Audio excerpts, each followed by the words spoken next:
La Diada de Sant Jordi ha canviat aquest any d'escenari, passant de la Rambla del Raval a l'actualitat en obres a la plaça dels Àngels.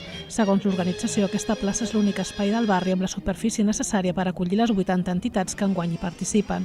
Tot i ser un canvi provisional, l'organització no descarta que pugui ser definitiu. En principi la idea era que sigui provisional, però com això es decideix a plenària, dins del grup de treball, doncs seran les mateixes entitats que al moment de fer la valoració de la Diada diguin si l'any vinent s'animen a tornar-ho a fer aquí o volen tornar a la Rambla del Raval.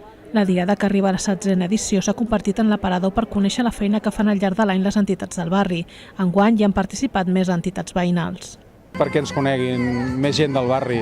O sigui, normalment ja es fan activitats polítiques de mobilitzacions i de protestes i de reunions, i en canvi un dia festiu com és Sant Jordi doncs tenim l'oportunitat de fer-nos més visibles.